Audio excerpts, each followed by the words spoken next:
Al final de esta jornada de lanzamientos de todas las novedades del Centro Editorial de la Facultad de Ciencias Humanas, y tenemos ahora un lanzamiento muy especial al que le teníamos todo el entusiasmo porque es el nuevo número, el número 111 de una colección muy querida en la universidad y en la Facultad de Ciencias Humanas, que es Señal que Cabalgamos, de distribución gratuita. Llevamos ya muchos años y muchos ejemplares, como les digo, vamos por el 111, y este año, coincidencialmente, nos cuadró a la perfección que salieron 2 relatos de Rudyard Kipling, y tenemos este país invitado este año, India, así que tenemos 2 relatos inquietantes con estas cuestiones de el imperialismo, colonialismo, anticolonialismo, pero ya les van a hablar nuestros invitados. Nos acompaña el profesor Carlos Páramo, que fue el curador de este número. El profesor Carlos es del Departamento de Antropología y recientemente adscrito también al Departamento de Historia de la Universidad. La profesora Patricia Simonson, del Departamento de Literatura, y como moderador nos acompaña Julián Mesa, de la Maestría en Estudios Literarios, y que fue quien nos apoyó con toda la traducción de este volumen, así que seguramente saldrán muchos asuntos, no solo sobre el contenido, sino sobre ese trabajo de la traducción y que descubrimos en ese proceso. Entonces, muchas gracias por acompañarnos, les estaremos entregando este ejemplar completamente gratis, los invitamos a que nos acompañen, a que formulen sus preguntas también y que sigan pendientes de todos los lanzamientos y de los nuevos números que vendrán de Señal que Cabalgamos.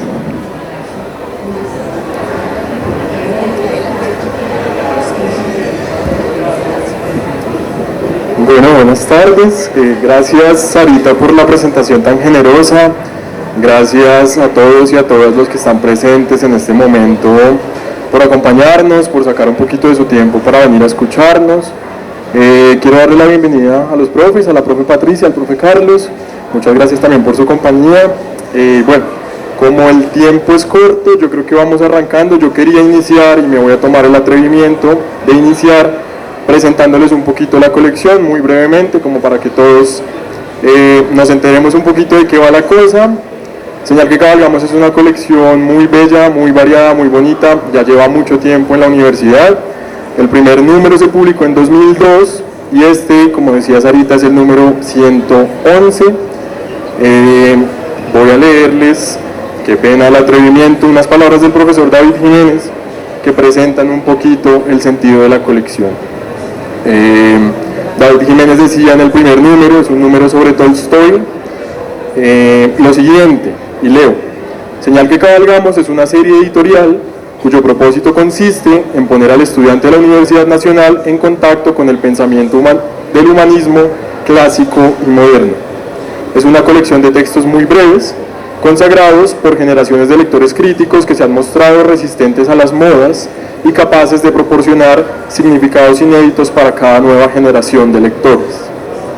La finalidad es mantener vivos los valores del saber, la belleza y la verdad como fines en sí mismos.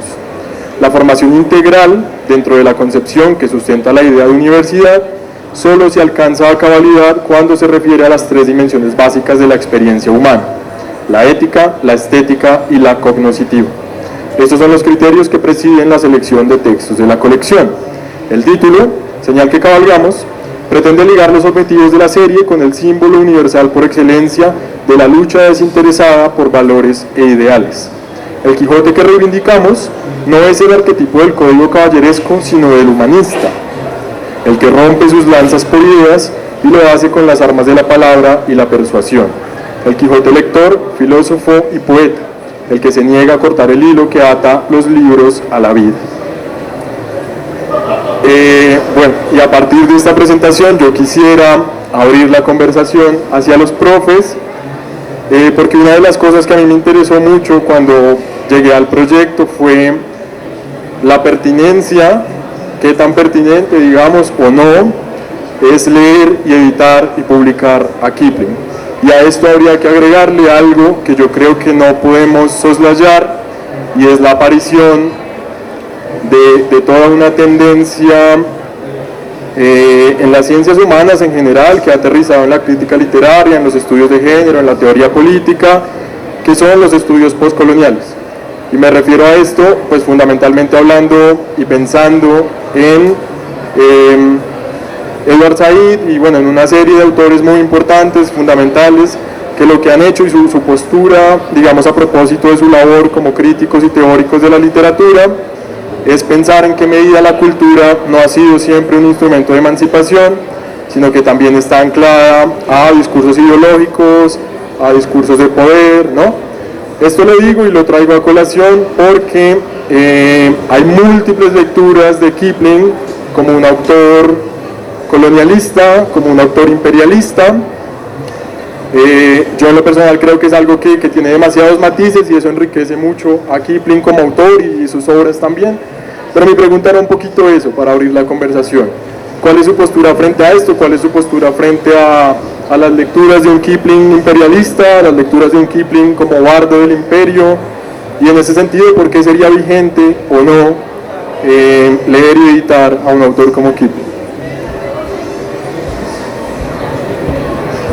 Bueno, perdón, aprovecho la cortesía de Carlos para... Es que yo llegué acá, le dije a Carlos antes de que empezáramos, tenemos que plantear la paradoja de estar aquí hablando de Kipling cuando el país invitado es la India, porque Kipling no es realmente un autor de la India, ¿no? Y Carlos me contesta y me dice, pero has ido al pabellón de la India, y yo acabo de pasar corriendo a toda velocidad en 5 minutos por el pabellón de la India porque llegué tarde acá y no me di cuenta de lo que me dijo, que el pabellón de la India está lleno de Kipling. Entonces, como que, bueno, pero digamos que lo que creo que hay que resaltar es que es legítimo, a pesar de todo, hablar de Kipling. Y es importante seguir hablando de la gente que no es políticamente correcta. Es decir, yo amé a Kipling, crecí con el libro de la selva y otros cuentos de él. No conozco bien, claro, no conozco realmente casi nada de sus libros para adultos. No había leído estos 2 cuentos que me parecen muy buenos y creo que la selección es muy acertada. Pero claro, yo crecí con Kipling, amando a Kipling, antes de saber que Kipling era un colonialista, porque francamente lo es decir, con muchos matices, y estos 2 cuentos obviamente muestran la cara oscura del colonialismo y del imperialismo.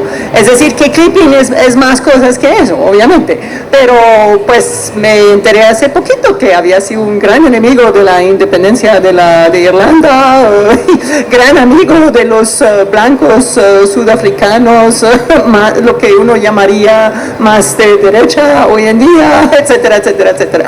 Pero bueno, uno tiene que tener eso en mente, no puede leer a Kipling fingiendo que Kipling es un angelito, digamos, pero al mismo tiempo está bien. Es decir, yo no estoy en absoluto, no soy amiga de esa cultura de la cancelación que dice que si el tipo no me cae muy bien y no dice lo que yo quiero que diga, entonces nadie debería estar leyéndolo.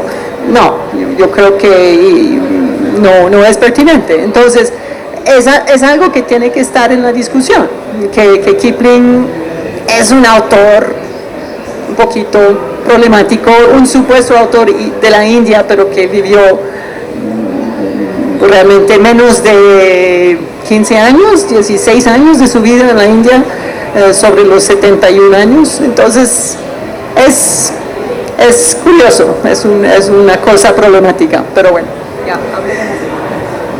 Muy buenas tardes para todas y todos. Antes de responder o seguir en el diálogo con ustedes, quería hacer un reconocimiento que me parece fundamental, y es a la traducción original que trae este número de Señal que Cabalgamos, que es obra de Julián, de 2 textos que no son para nada fáciles de traducir, tienen muchas traducciones, pero me parece particularmente bien lograda. Y creo que eso es algo que debe remarcarse también.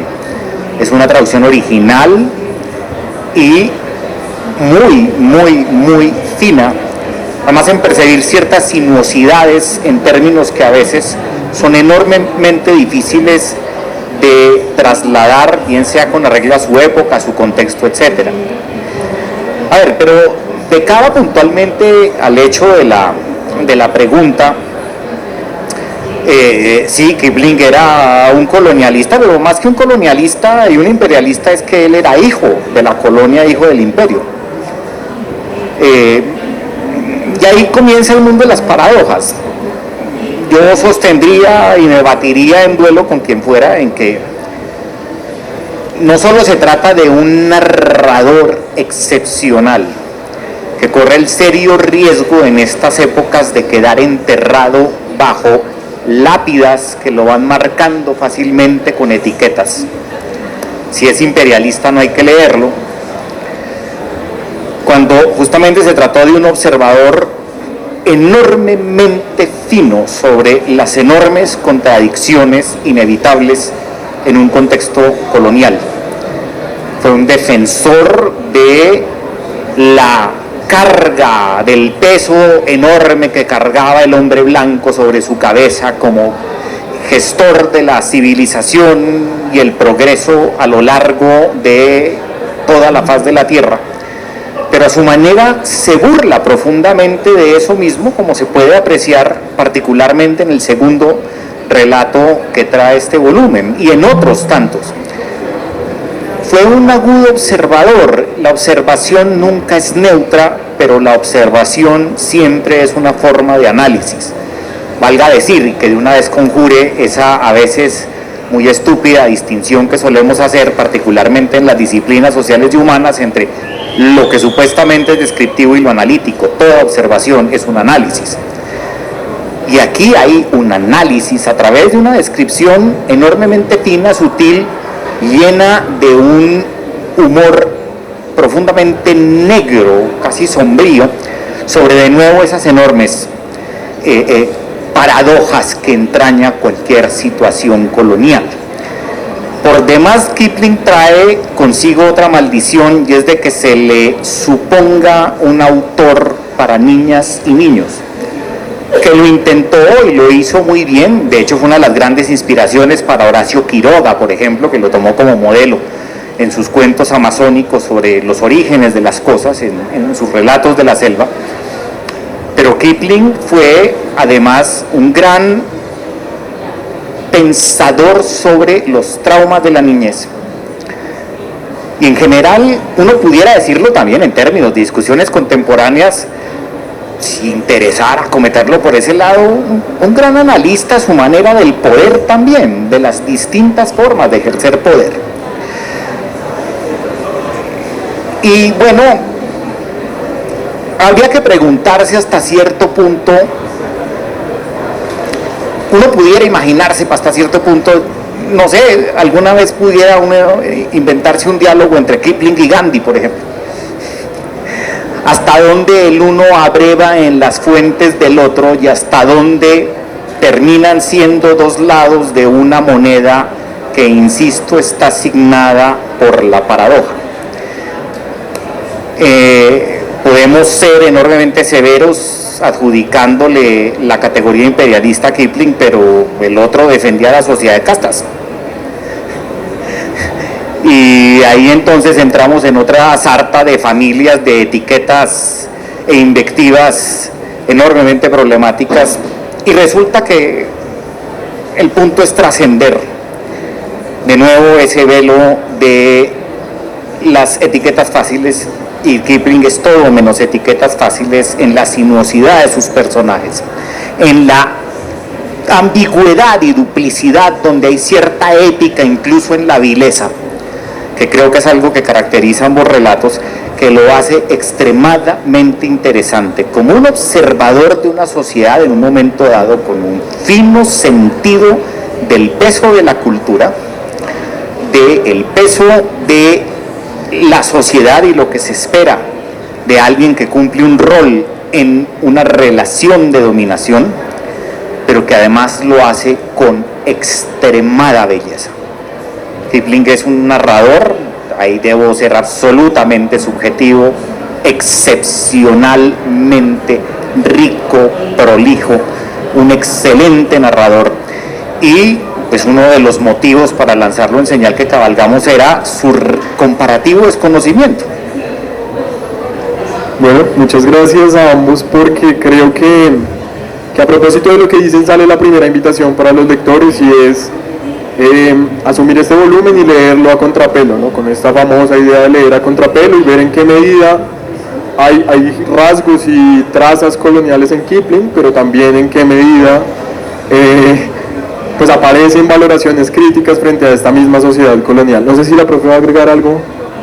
No, porque además, pues, después de haber dicho que Kipling es imperialista y colonialista y todo eso, por mucho que lo haya podido ser y se haya podido pensar a sí mismo en ese sentido, cuando se pone a escribir pasan otras cosas. Y él mismo sabe.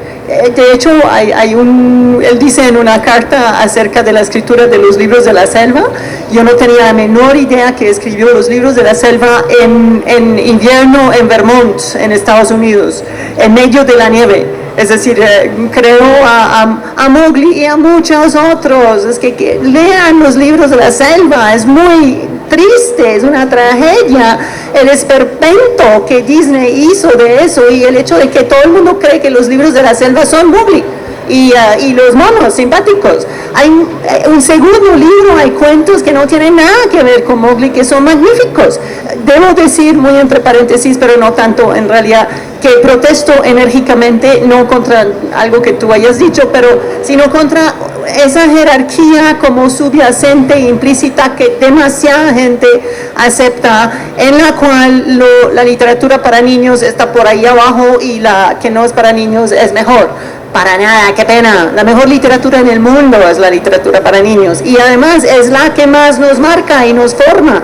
Aprendemos a vivir antes de tener 10 años leyendo buena literatura para niños, pero bueno, pero en todo caso lean los otros libros de la selva, olviden a Disney, por favor, quémemoslo. Bueno, no hay que quemarlo, no hay que quemarla, pero efectivamente el segundo cuento, aún mucho más que el primero, es por imperialista que haya creído ser Kipling, ese cuento es una burla magnífica del proyecto imperial, con un sentido del humor negro delicioso y una cosa realmente muy simpática.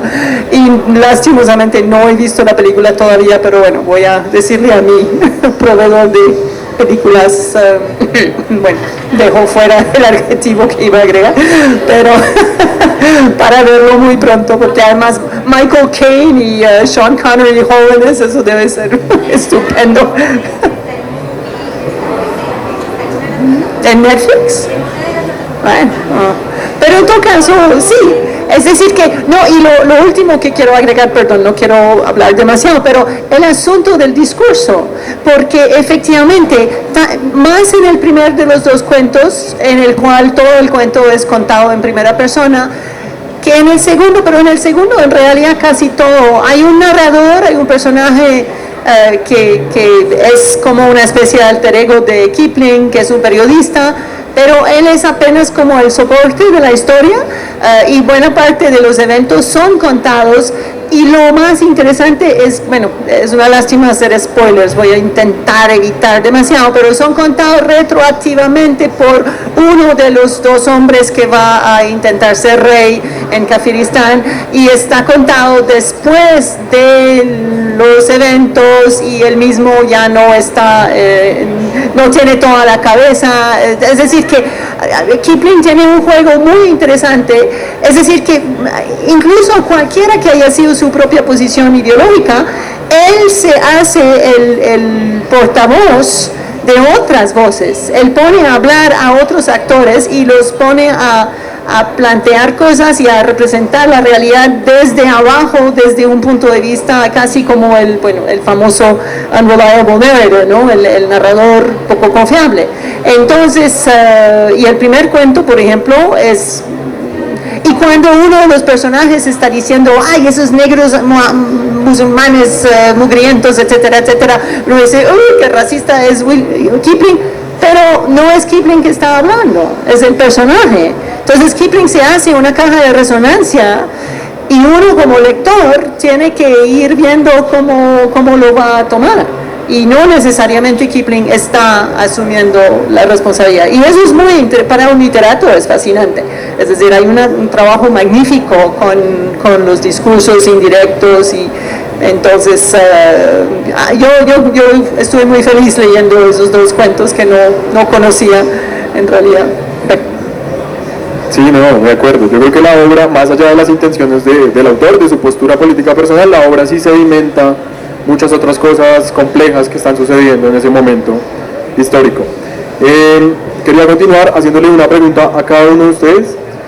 Primero le voy a preguntar a Patricia para ver si nos ayuda a ubicar un poquito a Kipling en la tradición literaria, más o menos qué está escribiendo, pues quiénes están cerca, cuáles son sus intereses, su estilo, a qué tradición podemos un poco asimilarlo, con qué rompe, eso por un lado. Y al profe Carlos ya es una pregunta directamente que tiene que ver con el volumen y es por la curaduría, ¿no?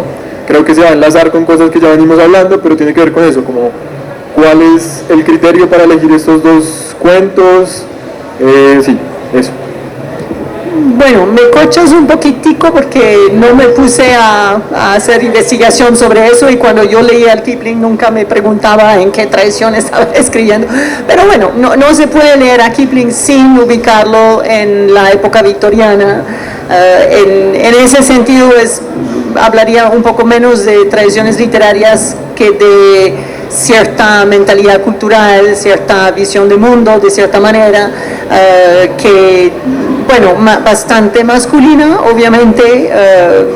No vamos a profundizar en la representación de la mujer en Kipling, porque nos llevaría muy lejos, pero digamos que hay un poema muy famoso de Kipling que fue muy popular durante muchísimo tiempo, que es el famoso If, que es como su filosofía de vida, es decir, si tú puedes hacer tal cosa, tal cosa, tal cosa, tal cosa, el mundo estará a tus pies y además serás un hombre, mi hijo.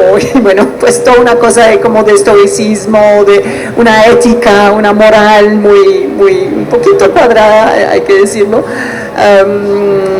Pero bueno, en cuanto a tradiciones literarias, él, de cierta manera, él va un poquito a contrapelo de ciertos escritores de su época. Digamos, era amigo de Henry James, por ejemplo, pero uno podría ponerlos un poco en dos polos opuestos, porque James es la encarnación de lo enredado, de la...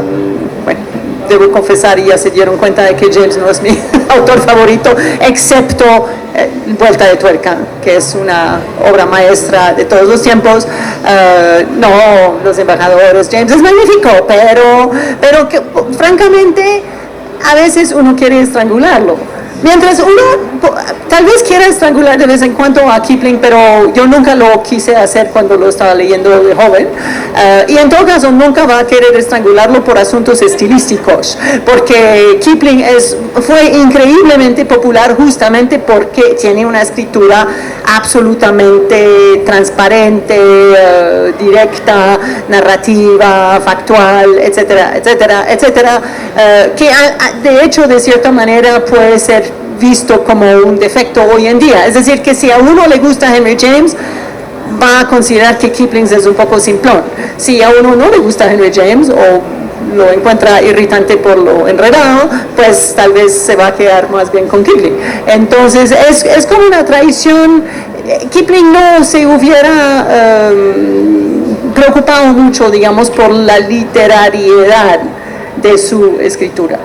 Yo no creo que eso haya sido una de sus preocupaciones. Entonces, en ese sentido, incluso Conrad, por ejemplo, se compara a veces Kipling con Conrad, yo diría por los temas, pero Conrad es un autor mucho más literario, mucho más, y de hecho que el pobre señor sufría, cada frase se demoraba días saliendo de la pluma del pobre Conrad, mientras que creo que Kipling escribía a toda velocidad y salía muy libremente. Entonces, bueno, eso no sé si contesté del todo tu pregunta, pero voy a dar más vueltas y mejor no. A Kipling pudiera asociársele, sí. No, es que además yo estrangulo a quien quiera estrangularlo. porque creo que es de los autores por los que vale la pena batirse a duelo, además. O sea, la prosa de Kipling, la claridad, pero además el ritmo, cierta calidez que tiene en narrar, que es propia de ciertos autores de ese periodo. Y curiosamente todos en el mismo ámbito cultural. Digamos, a Kipling evidentemente se le asocia con Conrad, que están para ciertos fines en las antípodas. Conrad es enormemente severo, es un tipo sombrío para tratar ciertos fenómenos, incluso en obras que pudieran dialogar con estas, como son buena parte de la producción conradiana en entornos coloniales. Pero por otro lado está Stevenson, que es un poquito anterior, pero comparte la misma chispa, la misma levedad. Y yo quisiera resaltar mucho esa levedad fresca, generosa de Kipling, que es generosa con quien lee y que lo pone en cierto nivel de humanidad, que permite también cierta empatía, inclusive de nuevo con los personajes en situaciones más viles o caídas. Yo quisiera anticipar, el primer relato es un relato sobre la adicción, y para mí es uno de los retratos más consumados de una situación de adicción, y una adicción que además fue provocada por el entorno imperial, entonces tanto más interesante. Pero por otro lado hay un autor con el que comparten grosso modo la misma época, y es Arthur Conan Doyle, que pareciera estar lejos de ese espectro, pero comparte la misma calidez también en la narración y cierta perspectiva que no deja de estar exenta de fina ironía cuando está tratando estas situaciones en torno al imperio, bien sea dentro o afuera. En el caso de Conan Doyle, pues Sherlock Holmes, pero en general su copiosísima producción, y en donde se hermanan por una enorme facilidad para escribir, cierto cultivo de la escritura que les hace enormemente fluidos. Kipling escribió 200 cuentos o algo así, decenas de novelas, en fin, historias militares. Hay una vocación por la proliferación que yo creo que también ejerció bastante el músculo escritural, por decirlo de esa manera. Con respecto a la selección, bueno, Señal tiene la virtud también de ser enormemente compacta, y eso implicaba a la larga acotar, cuando a lo sumo, a un par de relatos. Originalmente la propuesta fue de 5 relatos de Kipling, pero a fin de cuentas, a mi juicio, los 2 que permitían un juego en espejo para retratar una situación, y que yo creo que son 2 piezas maestras de la narrativa kipliniana. Uno, el primer relato que compuso, lo cual me parece a todas luces notable, a los 19 años. El otro ya un relato maduro, pero donde se nota una continuidad, ni siquiera tanto una maduración como un desarrollo de motivos que ya están presentes de manera muy vehemente en mi primer trabajo, en La Puerta de las 100 Penas, que yo creo que los 2 jugaban muy bien. Es decir, uno con Kipling uno encuentra toda suerte de antologías, unas centradas en la India, otras sobre la guerra de los Boers, otras sobre la selva, otras de relatos de marineros, en fin. Kipling fue un estupendo escritor, además de historias fantásticas, de historias de fantasmas, etc. Pero creo que estas 2 encapsulan muy bien todas las paradojas que hacen a Kipling un autor fascinante. Y también permitía ponerla en diálogo con situaciones nuestras. Yo insistía mucho en el texto de presentación, que igual, decir, uno ve a Kipling en el San Bernard, lo ve en la L, lo ve en el Bronx, es decir, son esos personajes que son conspicuos inclusive en un entorno tan próximo como el de la L. Y bueno, este texto de la introducción se escribió hace casi ya 6 años, digamos. Este fue un texto hecho inclusive antes de pandemia en sus líneas generales, pero pues está absolutamente al orden del día. Ya no hablemos de Kafiristán, hablemos de Irán, y hablemos de gente mucho menos simpática y con mucho menos nobleza de la que tiene en este par de bribones a la saga de un imperio, tratando también de mostrarse superiores a los nativos salvajes mahometanos, cuando a la larga lo que están haciendo es el ridículo a los ojos de todo el mundo. Bueno, les propongo que entremos en materia con los textos. Yo creo que siempre que hay una presentación de un libro vale la pena ir directamente a la fuente, leer un poquito, comentarlo. Bueno, son dos textos, ¿no? La puerta de las 100 penas y el hombre que quiso ser rey. Les proponemos una lectura entonces sobre un fragmento de La puerta de las 100 penas. Un poco para resumir, y para resumir muy mal de qué va la cosa, es al inicio hay una voz narrativa que no sabemos muy bien quién es, parece un hombre blanco y con una carga colonial un poco que hay que considerar, y inmediatamente remite pues en un relato enmarcado la voz de un adicto, como bien decía el profe, ¿no? Es un adicto al opio, y este hombre empieza a contarnos su experiencia de adicción en general. Este hombre se llama a sí mismo euroasiático, trabajó como maderero en Calcuta, terminó pues adicto al opio, y su narración es más bien un recuento del esplendor y el declive de una casa puntual donde consumían opio y después toda su experiencia allí. Entonces, no sé, la profe va a leer o el profe Carlos. Bueno, Listo. yo agregaría aquí antes de leer que es bien interesante. El personaje se llama Gabriel Mezquita y se dice que es un half caste, él mismo se llama half caste, es decir, mestizo.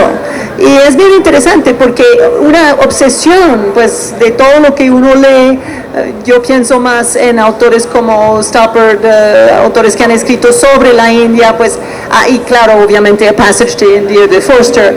Es decir, para la administración colonial imperial era una obsesión que los funcionarios coloniales no se mezclaran con los nativos. Estaba ese concepto de going native, la gente se volvía nativo y era un tabú terrible, pero evidentemente en la práctica tenía que pasar constantemente. Entonces la mayoría, vamos a leer un fragmento pequeño, entonces no creo que alcancemos a ver tan claramente, pero constantemente en el cuento se dice que hay euroasiáticos, hay half castes, hay mestizos. Bueno, ahorita tenemos también un caso, obviamente, que una mujer blanca viviera con un chino o con un nativo, eso eran cosas absolutamente inimaginables y sin embargo tenían que pasar. Entonces, todo el cuento ocurre, además, creo que toca leer todo el cuento para sentir bien esa atmósfera, pero parece ocurrir en una especie de crepúsculo, de semiluz, porque claro, nadie sale de la sala, de la olla. Es decir, todo el cuento, a pesar de que el personaje menciona cosas que han pasado antes, pero estamos todo el tiempo adentro, en una especie de crepúsculo. Y es el crepúsculo de ese estado intermedio de esos personajes que están entre dos razas, dos identidades. Es bien interesante. Entonces el fragmento que yo propuse es este. Éramos 10 los que nos reunimos en la puerta cuando el lugar recién abrió. Yo y 2 babus de una oficina del gobierno en algún lugar de Anarkuli, pero los echaron del trabajo y no pudieron pagar. Ningún hombre que tenga que trabajar a la luz del día puede consumir el humo negro de manera continua por mucho tiempo. Un chino, que era el sobrino de Fung Ching, una tendera del bazar que había ganado mucho dinero de alguna manera, un vagabundo inglés, Mac alguien creo, aunque lo he olvidado, que fumaba montones y al parecer nunca pagaba nada. Dicen que le habían salvado la vida a Fung Ching en un juicio en Calcuta cuando era abogado. Otro euroasiático como yo mismo de Madrás, una mujer half caste y un par de hombres que decían que habían venido del norte. Yo creo que eran persas o afganos o algo por el estilo. No hay más de 5 de nosotros con vida ahora y seguimos yendo con regularidad. No sé qué pasó con los babus. La tendera del bazar murió 6 meses después de que se abriera la puerta y creo que Fung Ching se quedó con sus pulseras y su aro de la nariz, pero no estoy seguro. El inglés bebía, además de fumar, y cayó. A uno de los persas lo mataron en una pelea callejera nocturna junto al gran pozo que está cerca de la mezquita hace ya mucho tiempo, y la policía lo cerró, pues decían que estaba lleno de aire nocivo. Lo encontraron muerto en el fondo del pozo. De manera que, como ve, solo quedamos yo, el chino, la mujer half-caste a la que llamamos la Mem Sahib, que vivía con Fung Ching, el otro euroasiático y uno de los persas. La Mem Sahib se ve muy vieja ahora. Creo que era una mujer joven cuando la puerta abrió, aunque en ese sentido todos somos viejos. Hemos vivido cientos y cientos de años. Es muy difícil llevar la cuenta del tiempo en la puerta y además a mí no me importa el tiempo. Recibo mis rupias frescas y renovadas cada mes. Hace tiempo, mucho tiempo, cuando recibía 350 rupias al mes más extras en una gran empresa maderera en Calcuta, yo tenía una especie de esposa, pero ella está muerta ahora. La gente dijo que yo la había matado cuando empecé con el humo negro. Puede que sí, pero hace tanto tiempo que ya no importa. A veces cuando empecé a frecuentar la puerta solía lamentarlo, pero eso se quedó atrás hace ya mucho tiempo. Y recibo mis 60 rupias frescas y renovadas cada mes y soy bastante feliz. No estoy ebrio de felicidad, ¿sabe? Sino siempre tranquilo, sosegado y satisfecho.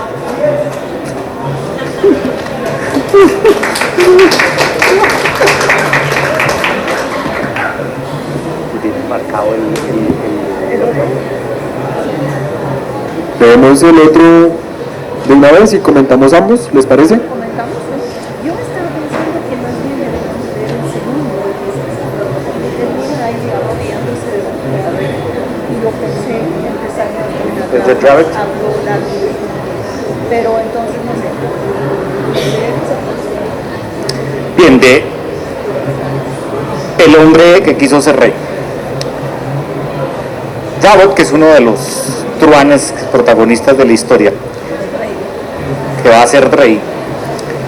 Jabot habló largo y tendido de polvorerías y fábricas mientras paseaba arriba y abajo por el bosque de pinos cuando el invierno se acercaba. No crearé una nación, dice, levantaré un imperio. Estos hombres no son negros, son ingleses. Mira sus ojos, mira sus bocas, mira su constitución. Utilizan sillas en sus propias casas, son como las tribus perdidas o algo así y se han desarrollado para convertirse en ingleses. Haré un censo en la primavera si los sacerdotes no se asustan. Debe haber cerca de 2 millones en estas colinas. Los pueblos están llenos de niños pequeños, 2 millones de personas, 250,000 soldados y todos ingleses. Solo necesitan los rifles y un poco de entrenamiento. 250,000 hombres listos para cortar el flanco derecho de Rusia cuando intente entrar en la India. My God. Pichi, amigo, dice mordisqueándose grandes mechones de barba, seremos emperadores, emperadores de la tierra. El Raja Brooke será un niño a nuestro lado. Trataré al virrey de igual a igual. Le pediré que me envíe a 12 ingleses selectos, 12 que yo conozco, para que nos ayuden un poco a gobernar. Está McRae, sargento de la reserva en Segauli. Muchas cenas me ha dado y su mujer un par de pantalones.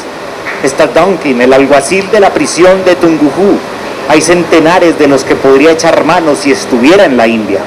Hay centenares de los que el virrey tendrá que hacerlo por mí. Enviaré un hombre en primavera para traer a esos hombres y escribiré a la gran logia para pedir una dispensa por lo que he hecho como gran maestro. Eso, y todos los Snyders que serán desechados cuando las tropas nativas de la India cambien a los martinis, los rifles. Estarán gastados, pero serán suficientes para luchar en estas montañas. 12 ingleses, 100,000 Snyders que atravesarán las tierras del emir en pequeñas cantidades. Me contentaría con 20,000 en un año y seremos un imperio. Cuando todo estuviera en su sitio, le entregaría la corona, esta corona que llevo ahora mismo, a la reina Victoria, de rodillas, y ella diría: levántese, Sir Daniel Robert. Oh, es magnífico, magnífico, ya lo verás.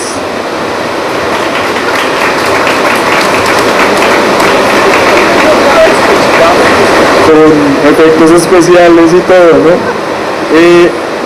Les quiero pedir solo un comentario muy breve sobre ambos textos, cosas que les parezcan que vale la pena destacar. Y abrimos una ronda de preguntas muy breve para el público. No hay tiempo. No hay tiempo, vale, ¿no? Entonces un comentario muy breve y dejamos por ahí la... Bueno, yo creo que el pasaje de la Puerta de las 100 Penas simplemente es bastante representativo de ese ambiente, que es un ambiente de sueño. Además, de hecho, yo debo confesar que cuando leí el cuento no pude sino pensar en una conexión seguramente muy personal, pero en esa película de Christopher Nolan, Inception, de la escena en que están todos soñando en un sótano, y el Señor dice, no vienen aquí a soñar, vienen aquí a despertar, pero están todos acostados en sus camas y parecen opiómanos también. No sé, pensé que había como una conexión ahí. Y en ese pasaje que acabo de, perdón, me permito agregar algo allá, lo que a mí me fascinó, me pareció súper divertido, es cuando el tipo, que es rey, ya tiene una corona de oro, ¿no? Dice, quiero 12 ingleses selectos. Y los ingleses selectos son un sargento, otro tipo ahí como alguacil de la prisión. Son lo más común y corriente, el tipo cuya esposa le ha regalado un pantalón. Están completamente locos, completamente, desde el comienzo hasta el final. Bueno. No, simplemente son dos delirios, son dos formas de delirar, son dos ilusiones en todo el sentido de la palabra, como espejismo, como esperanza y con toda la tragedia de lo que entrañan las ilusiones, aunque en ambos casos y de manera distinta los personajes podrán decir que me quiten lo bailado. Y bueno, como estamos en Kipling, honremos la puntualidad inglesa.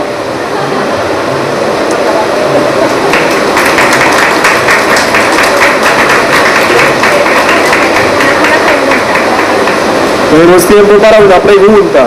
No sé si alguien se anima, alguien quiere comentar algo.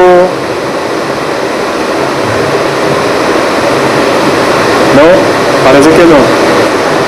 Vale, no, pues agradecerles a ustedes por su tiempo, por venir acá a este espacio, por escucharnos. A Patricia, a Carlos también, muchas gracias por la lectura.